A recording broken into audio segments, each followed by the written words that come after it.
Misalnya kita cemas, kadang-kadang kecemasan kita itu tidak beralasan. Cuma ya mengganggu kita tiap hari. Nah kalau pikiran kita jernih, kita bisa menegaskan, ngapain aku kok cemas, wong itu belum terjadi, masih besok, masih bisa ya, bisa tidak. Kok aku sepanik itu sekarang. Ini pikiran yang bisa ngontrol kita seperti itu, logika. Jadi logika membantu kita berpikir jernih. Mengaji hening bersama Dr. Fahrudin Faiz. Mari kita simak. Sekarang mulai menyehatkan jiwa. Kita awali dari beberapa gangguan jiwa. Yang pertama, biar tidak lupa, kita awali dari gangguan jiwa karena humor-humor tadi, cairan-cairan tadi tidak seimbang.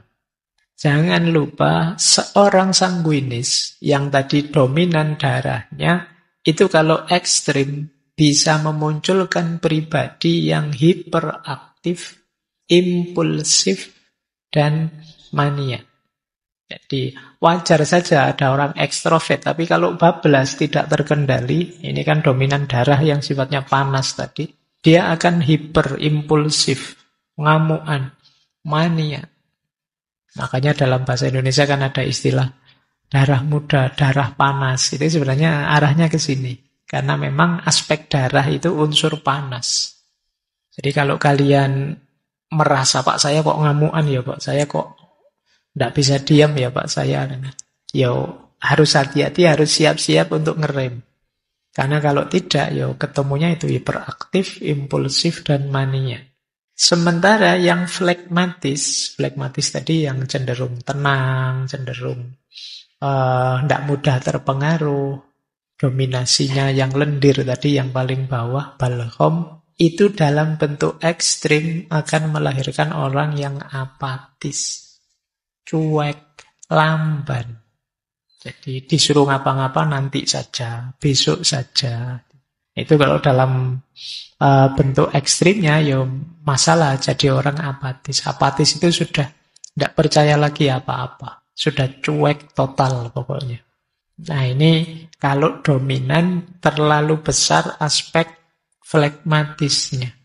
Kemudian kalau yang terlalu dominan kolerisnya, yang tadi leader tadi, seorang yang ingin dominan tadi, pada akhirnya dalam bentuk ekstrim yang mulai ada disorder, gangguan jiwa, itu biasanya muncul dalam bentuk agresif, antisosial, dan narsis. Jadi orang narsis itu kan ingin tampil terus, ingin dia disebut unggul terus, disebut baik terus. Ada ndak di sini yang tiap hari posting selfie-annya sedang ngapain, sedang apa, sampai temenmu bosen nge-like, bosen jempoli. Jadi kamu khawatir hilang, kamu ada FOMO-nya terus tiap hari tampil. Hati-hati jatuh pada narcissistic disorder. Justru kamu jadinya ndak menikmati hidup. Kamu hidup mengandalkan pengakuan orang, pujian orang. Ini juga masalah. Makanya hati-hati. Apalagi ada ciri antisosial. Karena tadi orang koleris itu kekurangannya kan sering daya empatiknya rendah. Jadi dia pinginnya maju, pingin sukses. Lupa bahwa orang lain mungkin ada situasi-situasi khusus yang tidak sama dengan dirinya. Kemudian kalau yang melankolis, yang dominasi empedu hitam tadi, bentuk ekstrimnya adalah putus asa, cemas, pesimis, overthinking. Nah, dari gangguan-gangguan ini, semoga teman-teman tidak ada yang merasa ngalami. Kalau ada, ya berarti gangguan jiwa. Ini bentuknya agak ekstrim, tidak apa-apa teman-teman, sekali-sekali kalau memang merasa terganggu dengan ini, datang saja ke psikolog, psikiater. Tidak apa-apa, itu bukan aib, ya sama kayak sakit fisik kita nyari dokter, ya sakit mental juga kita cari ahlinya. Kalau memang sedang gelisah. Kalau sarannya Ibnu Sina apa? Kalau penyakit akibat ketidakseimbangan cairan ini. Yang pertama, perhatikan dietnya. Apa yang harus dimakan, apa yang jangan dimakan. Nanti ada makanan yang sifatnya panas, dingin, lembab, kering. Nah, itu untuk menyeimbangkan tadi yang dominan apa, berarti kurang apa. Ya nanti kapan-kapan kalau ada yang perlu nanti tak kasih apa sih yang kalau dominan sanguinis, flegmatis, koleris, melankolis itu apa yang harus dimakan, dietnya apa. Cuma kalau disampaikan di sini agak bertele-tele karena masih banyak materinya. Kemudian yang kedua, gaya hidup olahraga. Cukup istirahat, cukup. Semoga teman-teman termasuk yang masih sadar olahraga dan sadar istirahat. Kalau olahraga mungkin masih banyak yang suka. Saya olahraga tiap hari Pak, kalau ada siaran langsung sepak bola mesti nonton. Itu namanya bukan olahraga, nonton olahraga. Biasanya yang males olahraga itu kalau ditanya, "Mbok kamu olahraga?" Ya sudah, di kampus itu lantai 4 tiap hari saya naik, saya turun, kan itu olahraganya. Mesti gitu kan. Itu alasannya orang males olahraga itu. Baik, ya kalian tetap harus ada olahraganya, ada istirahat. Istirahat juga penting. Semoga di sini tidak banyak yang suka melekan. Ya begadang itu boleh saja, tapi jangan sering-sering. Kalau bisa ya tidak pakai begadang lah, kalau tidak terpaksa. Ya kalau yang usia-usia kalian biasanya kan begadangnya kalau sekarang ngafe ya, ngopi, atau nonton siaran olahraga, nonton sepak bola gitu ya. Ya enggak apa-apa, cuma jangan sering-sering, nanti ada efeknya pasti. Gaya hidupmu yang enggak sehat mesti ada efeknya. Kemudian emosi. Kendalikan emosi, stres sekecil apapun bisa mempengaruhi keseimbangan cairan tadi dalam diri kita. Dan yang keempat tentu saja nanti ya kalau memang bermasalah ada obatnya, ada herbalnya, termasuk terapi-terapinya. Kalau memang sudah sakit. Baik, ini yang berhubungan dengan cairan tubuh atau humor. Sekarang kita lebih dalam lagi. Gangguan jiwa jenis kedua. Kalau tadi karena cairan, kalau ini karena masalah mental. Jadi masalah mental itu apa? Ada 3. Cemas, depresi, stres. Kalian mungkin banyak yang, karena saya kapan itu baca berita, tingkat orang yang mengalami gejala kecemasan itu di Indonesia pesat sekali jumlahnya, peningkatannya. Kalian juga kan sering mencurhatkan overthinkingmu dan lain sebagainya. Itu gangguan kecemasan sebenarnya. Solusinya menarik, kata Ibnu Sina, kalau untuk masalah mental yang itu isinya cemas, depresi, stres, lakukan terapi mental juga. Terapi mental itu isinya 3, logika, ilmu, dan filsafat. Ini menarik ya, terapinya malah isinya belajar semua. Wong lagi stres kok disuruh belajar, itu gimana? Maksudnya apa? Yang pertama, logika itu membantu kita berpikir jernih dan rasional. Misalnya kita cemas, kadang-kadang kecemasan kita itu tidak beralasan. Cuma ya mengganggu kita tiap hari. Nah kalau pikiran kita jernih, kita bisa menegaskan, ngapain aku kok cemas, wong itu belum terjadi, masih besok, masih bisa ya, bisa tidak, kok aku sepanik itu sekarang. Ini pikiran yang bisa ngontrol kita seperti itu, logika. Jadi logika membantu kita berpikir jernih. Nah, teman-teman boleh mulai latihan logika, ya, latihan berpikir jernih dan rasional. Kemudian yang kedua, ilmu. Kenapa harus ilmu? Ilmu itu membantu kita memahami dunia. Seringkali yang membuat kita stres, depresi, cemas, itu kan situasi-situasi di sekeliling kita yang kita tidak paham. Kemarin, waktu pandemi itu, seluruh dunia belum terlalu paham tentang kerja dan mekanismenya virus COVID-19. Semuanya panik, banyak orang stres, banyak orang depresi. Tapi begitu diteliti kemudian tahu, oh ternyata virusnya ini, cirinya begini, kelemahannya ini. Ini kan ilmu. Begitu ngerti ilmunya kita tenang sudah. Banyak kecemasan-kecemasan kita karena kita belum tahu. Jangankan yang besar-besar, belum tahu yang kecil-kecil saja kan juga. Mungkin yang belum pernah ngaji ke sini misalnya membayangkan nanti ngaji di sana kayak gimana ya. Ada absennya ndak ya? Boleh ndak ya saya? Jadi kan pikiranmu kan macam-macam. Tapi begitu ke sini sekarang kamu ngerti ilmunya. Nanti datang lagi kamu sudah ngatur strategi. Oh situasinya kayak gitu, saya datangnya belakangan saja, nanti duduknya di pojok sana, kamu bisa ngatur. Lebih tenang. Maka kuncinya orang stres yang kedua itu ilmu. Ya tadi kalian misalnya belum ngerti tentang teori-teori carian humor dan lain sebagainya tadi, sekarang ngerti. Oh saya ini kok marah-marah ini urusan darah ini yang panas ini. Berarti jangan makan ini dulu, jangan ini dulu biar nggak tambah ngamuan. Ini sekarang kita ngerti ilmunya. Yang ketiga filsafat. Apa manfaatnya filsafat? Filsafat itu memberi kita kerangka makna hidup. Menunjukkan kita tujuan ideal hidup. Dan ini menenangkan. Banyak orang yang hidupnya tidak punya tujuan, tidak punya idealisme dan lain sebagainya, sehingga ngambang, sehingga mudah stres. Orang itu kalau punya tujuan hidup, punya visi, punya makna hidup, mungkin mengalami kegagalan-kegagalan kecil bagi dia biasa. Yang penting tetap lanjut menuju cita-cita besarnya. Dan cita-cita besar ideal itu ya kita menempuhnya lewat jalur filsafat. Saya sering bilang filsafat itu salah satu jalan untuk kita menseriusi hidup.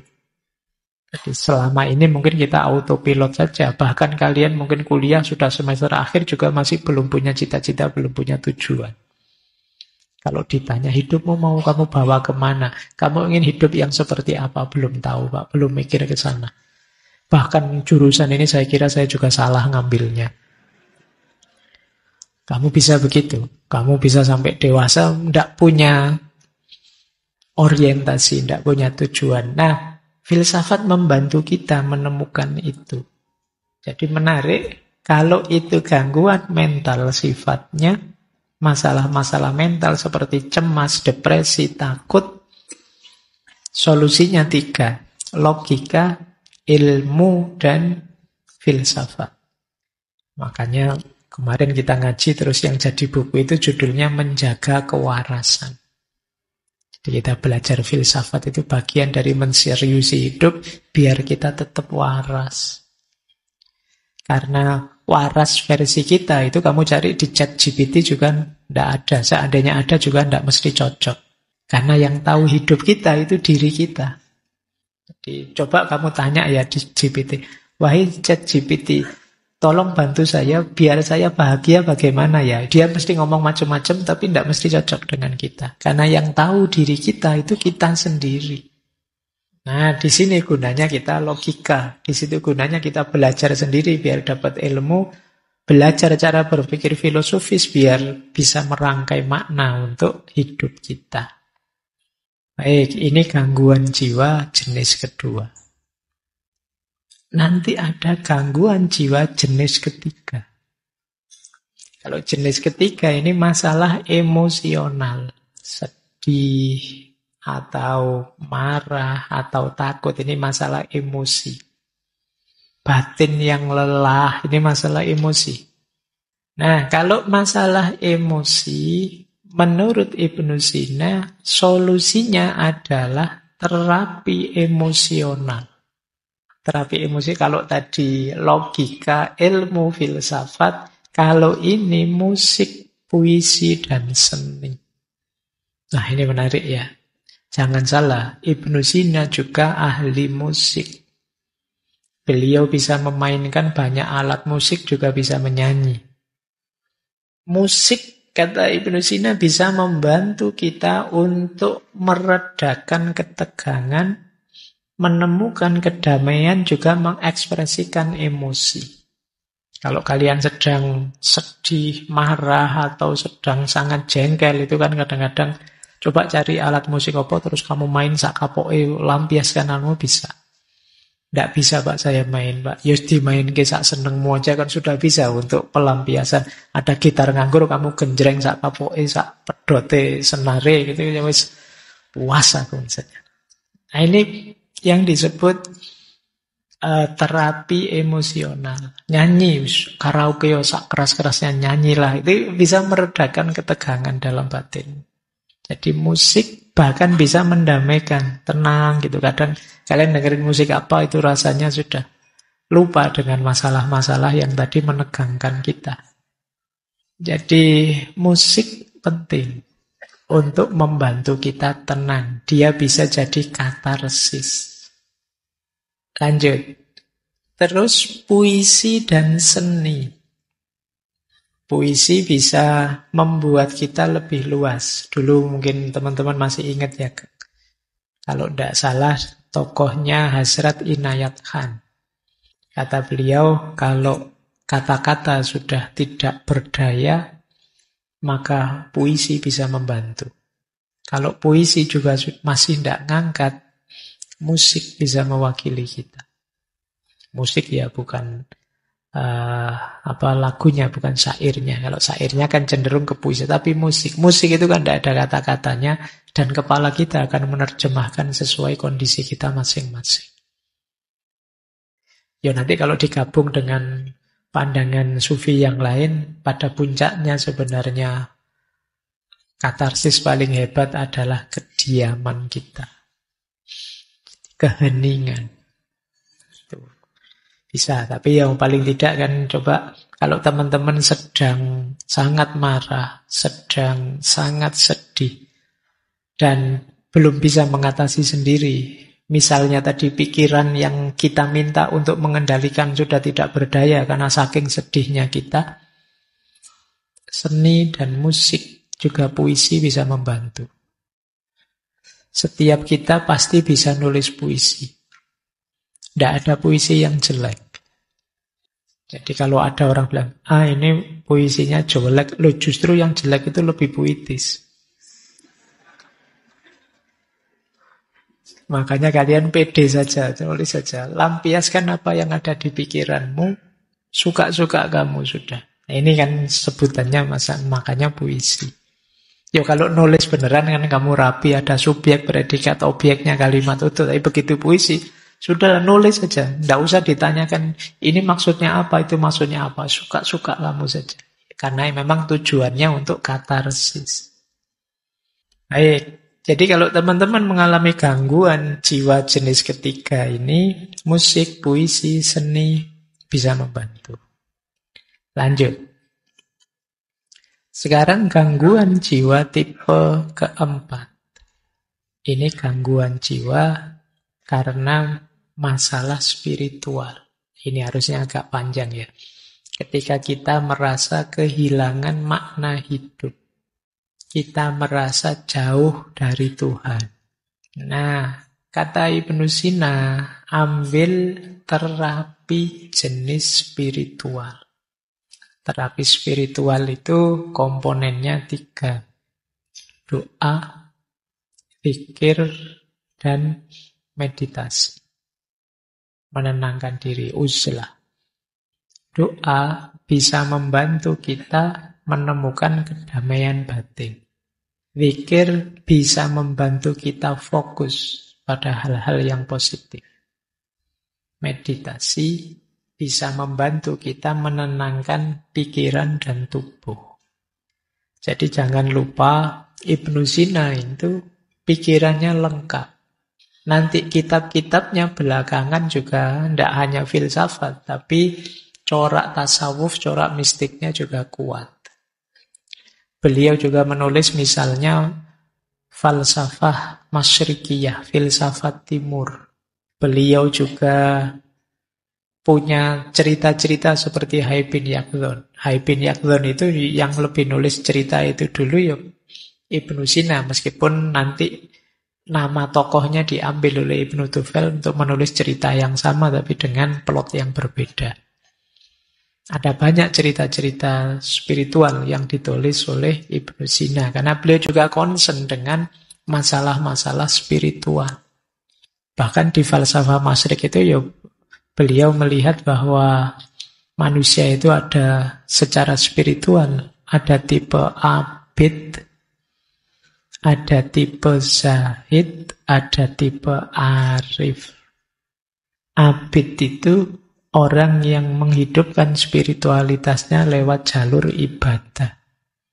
Rajin sholat, rajin puasa, sedekah, dan lain sebagainya. Ini tipe abid. Ada tipe zahid. Tipe zahid itu seperti para sufi yang melakukan uzlah, takholak bi ahlakillah, dan lain sebagainya. Ini tipe zahid. Menjauh dari godaan dunia, keramaian dunia, memantapkan diri hanya menuju Allah saja. Ini namanya tipe zahid. Kemudian yang terakhir tipe arif.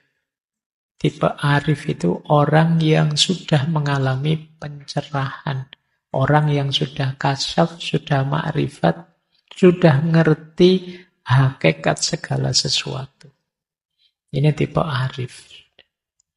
Ada abid, ada zahid, ada arif. Kalau kalian tipe apa? Abid kah? Sholatnya masih bolong-bolong, Pak. Tidak berani bilang abid. Zahid, apalagi, Pak? Arif, sangsoyo. Tapi ini jalur-jalur untuk menghidupkan spiritualitas kita. Nanti orang yang menempuh jalur ini ingin menghidupkan spiritual, namanya adalah murid. Murid itu ya secara letterlek kan orang yang menginginkan. Tentu saja murid nanti dituntun oleh mursyid. Orang yang menuntun, menunjukkan. Jadi baik, masalah spiritual, orang menyebutnya hari ini ada istilah krisis spiritual. Krisis spiritual itu tidak sekedar lupa Tuhan, tapi orang merasa kosong, merasa hampa, hilang makna. Mungkin kalian sering bertanya pada dirimu, hidup kok seperti ini ya? Apa gunanya aku hidup? Apa pentingnya sih aku hadir di dunia ini? Ini krisis-krisis spiritual. Apa makna diriku? Apa makna kehadiranku? Siapa sih aku ini?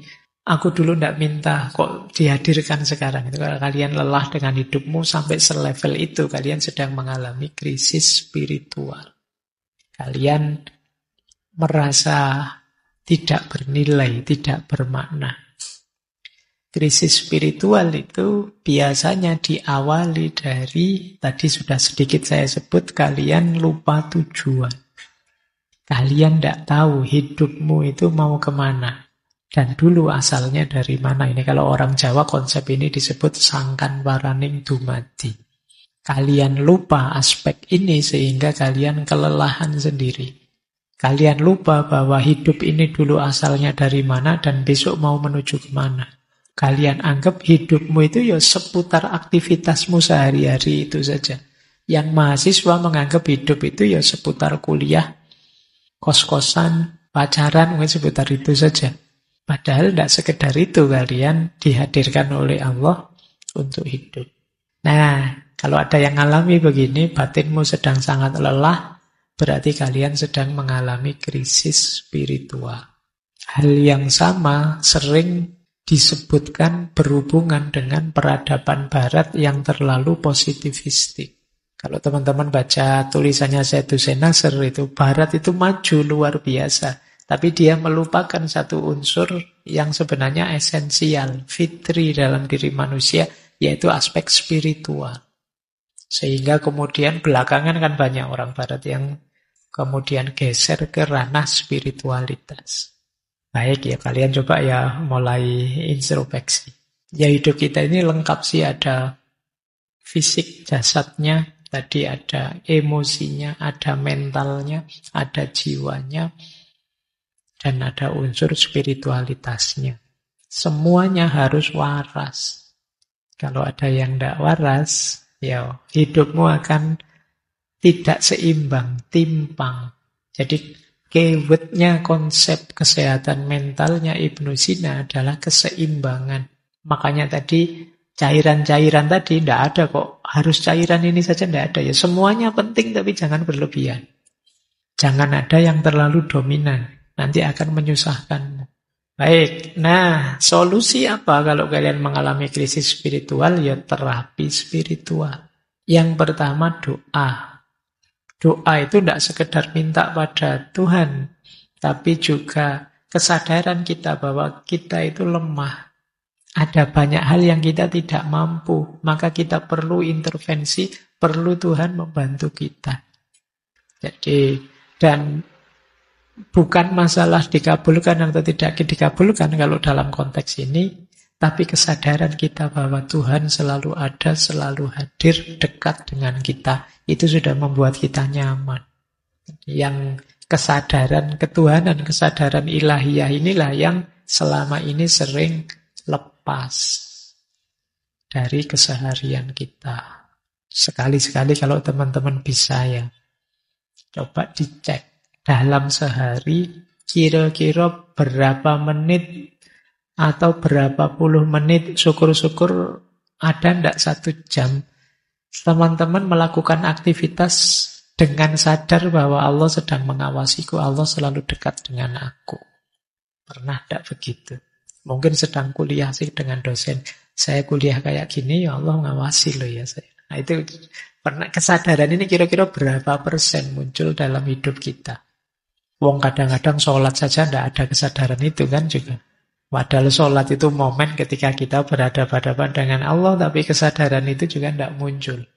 Kayak kita ngobrol dengan orang, tapi kita tidak peduli yang kita ajak ngobrol siapa. Ya untungnya Allah itu sangat sayang dengan kita. Baik, oke ya, ini krisis spiritual. Selain doa juga ada zikir. Zikir itu ya makna letterleknya ingatan dan sebutan. Jadi pikiran kita senantiasa dalam kesadaran Tuhan dan mulut kita senantiasa menyebut namanya, terus itu disebut zikir. Meditasi ya aktivitas menenangkan diri. Kalau dalam Islam ada istilah iktikaf, berhenti sejenak. Ada istilah muhasabah, ada istilah tafakur. Itu setara dengan itu. Menghidupkan mindfulness dulu pernah kita bahas. Jadi ini krisis spiritual. Krisis spiritual ini gejalanya paling samar. Kalau krisis sebelumnya, teman-teman stres, teman-teman depresi, teman-teman marah, itu kan kelihatan. Tapi begitu krisis spiritual, tidak kelihatan. Hanya kita yang tahu, karena berhubungan dengan dimensi batin kita yang agak dalam. Mungkin kelihatan orangnya sabar, tidak stres, nyaman, bisa menikmati hidup, tapi sebenarnya dia merasa hampa, merasa dirinya kosong. Nah itu bisa saja begitu. Makanya ini teman-teman harus lebih dalam melihat dirinya untuk melihat kalau ada masalah-masalah spiritual. Kita masuk ke beberapa quote yang menurut saya menarik dari Ibnu Sina. Yang pertama, ini quote-nya bahasa Arab ya, tidak apa-apa, anggap saja ngaji kitab kuning. Ini menarik, kata beliau. Musakinatul auja'i al-masyu at-tawilu wal insighalu bima yufrihul insan. Musakinatul auja' itu pereda nyeri. Itu mungkin bahasa Arabnya apa? Paracetamol.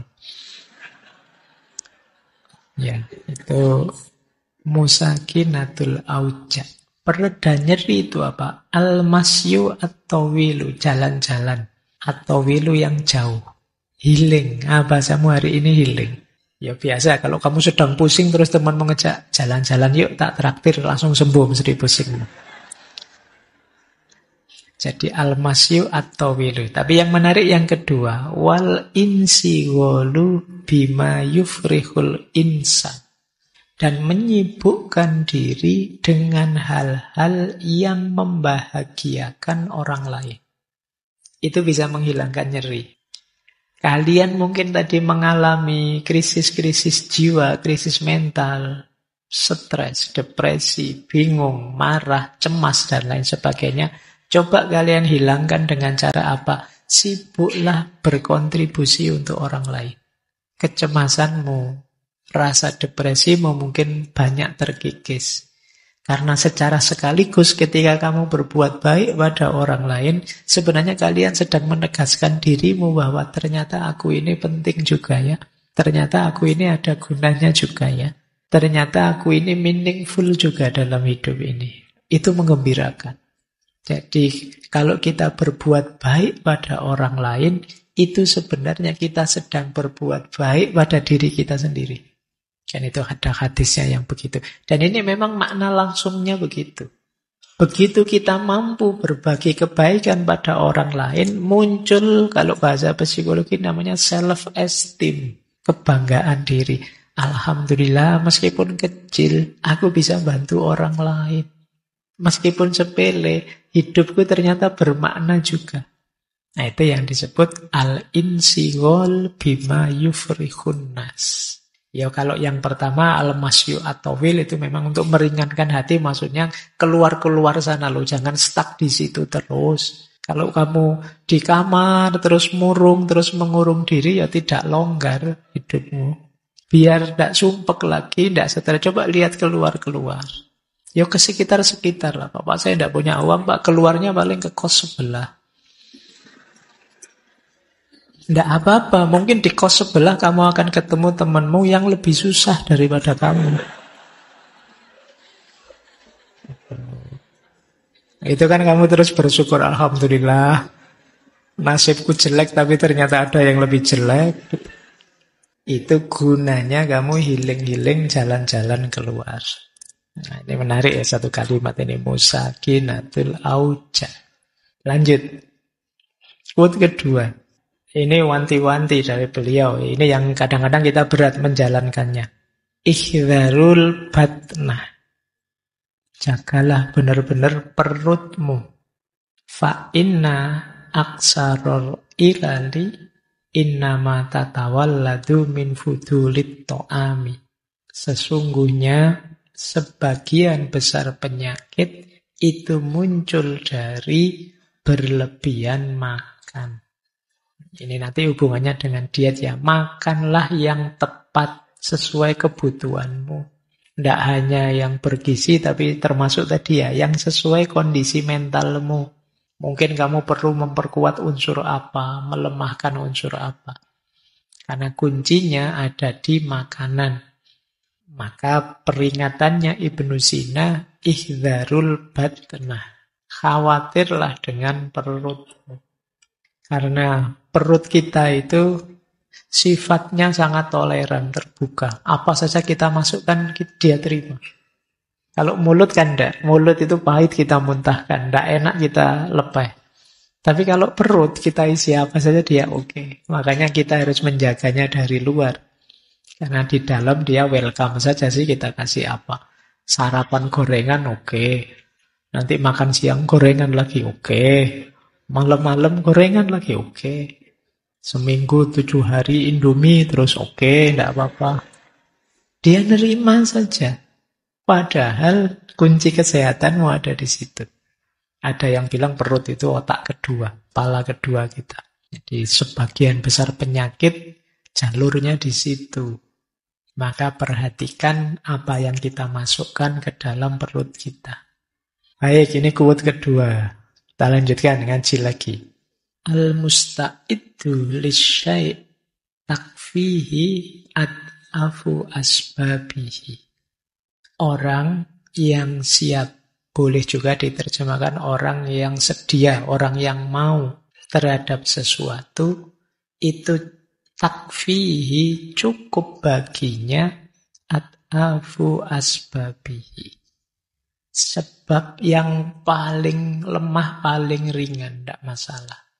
Misalnya begini loh, kalian misalnya tadi disuruh olahraga, disuruh mengatur makan yang tertib, disuruh apa saja, macam-macam tadi yang disuruh ya. Itu kalau memang teman-teman mau, tidak perlu alasan banyak, tidak perlu bikin argumen ini itu, jalan sudah. Tapi kalau dasarnya memang ogah-ogahan, tidak mau, Diberi alasan berapapun tidak cukup. Dasarnya memang tidak mau. Disuruh olahraga misalnya, wah alasanmu banyak. Pak yang rajin olahraga tiba-tiba meninggal juga banyak. Yang rajin olahraga tapi terus sakit-sakitan juga ada. Jadi kamu akan cari 1001 alasan karena aslinya kamu tidak mau memang. Jadi ini mungkin untuk pelajaran kita ya. Kalau kamu ngajak-ngajak temanmu apa, entah itu untuk kebaikan apa, acara apa, kok dia nyari 1001 alasan untuk tidak ikut dan tidak mau, jangan kamu paksa, itu memang dia tidak mau. Yuk, ikut yuk jadi panitia ini, ikut ngurusi ini yuk. Wah, saya besok ada jadwal kuliah. Enggak kok, tadi dosennya bilang besok kosong kok. Oh iya ya, saya lupa, besok saya mau ada acara apa gitu. Itu sebenarnya ya kamu pahamlah dia tidak mau. Kalau dia mau, al-musta'id lisyai', kalau dia memang siap dan mau, tidak perlu alasan berat, tidak perlu alasan banyak-banyak. Ad'afu asbabihi cukup. Alasan paling sederhana, mungkin juga sepele pun cukup. Ini sebenarnya sindiran ya. Mungkin sebagian besar yang saya sampaikan tadi kalian setuju, tapi kenapa kok tidak jalan? Karena kalian tidak mau dan tidak menyiapkan diri. Makanya terus mencari dalih saja, mencari alasan saja. Oke, itu sindiran ya buat kita. Lanjut. Nah, ini agak filosofis. Ufaddilul hayat al-qasirah wal wasi'ah alal hayatid doyikoh wat tawilah. Kata Ibnu Sina, aku lebih memilih hidup yang pendek tapi luas daripada hidup yang sempit meskipun panjang. Bisa dipahami ya. Jadi mungkin sederhananya, aku tidak minta umur yang terlalu panjang. Pendek juga tidak apa-apa, tapi luas. Luas ini maknanya bisa macam-macam. Makna pertama luas itu, kamu ngalami macam-macam, mengeksplorasi apa saja sesuai yang kamu inginkan. Jadi umur saya sih tidak panjang, tapi saya ngerti mana-mana dan ngerti apa-apa, ngerti macam-macam. Daripada umur panjang, yuk tidak ngerti mana-mana, hidupnya itu terus begitu, terus tidak ada perkembangan, tidak ada perubahan. Itu namanya al-hayat ad-doyikoh, hidup yang sempit. Yo kalau bisa memang al-hayat al-wasi'ah wat-tawilah. Cuma kan itu karepmu. Kalau disuruh milih, kata Ibnu Sina, ya ndak apa-apalah, ndak terlalu panjang usia, tapi luas. Luas juga bisa kalian artikan kebermaknaan hidup. Jadi meskipun usiaku ndak terlalu panjang, aku bisa memberi banyak manfaat ke orang yang sangat banyak, sangat luas. Jadi itu lebih aku pilih daripada usiaku panjang ndak ada gunanya. Jadi idealnya Ibnu Sina, makanya beliau sepanjang hidupnya sibuk sekali berkarya, mengeksplor kemana-mana. Biar apa? Dia bisa luas, memberi tambah banyak, mengeksplor lebih banyak. Jadi di usia yang tidak terlalu panjang, beliau bisa kemudian menulis 450. Anggap saja usia beliau berapalah. Misalnya 50-an tahun. Kalau 450, itu ya lumayan. Setahun itu bisa berapa? 8 lebih buku. Itu pun kalau sejak umur setahun sudah nulis buku ya. Tidak mungkin juga ya, mesti nulisnya umur 20-an tahun. Intinya kita tidak ada apa-apanya, wis gitu aja ya. Dan yang beliau sampaikan ini ya memang, nek basa Jawa ini sumbut. Memang beliau orang besar dengan karya-karya besar, manfaatnya sampai hari ini kita rasakan. Terakhir, ini tiba-tiba saya tertarik membawa ini. Mungkin tidak relate dengan tema sebelumnya, tapi mungkin menarik untuk bahan renungan teman-teman ya. Bulina biqaumin yadhunnuna annallaha lam yahdi siwahu. Bulina, ini dari akar kata bala, musibah. Bully, mungkin istilah bullying itu dari bahasa Arab mungkin ya.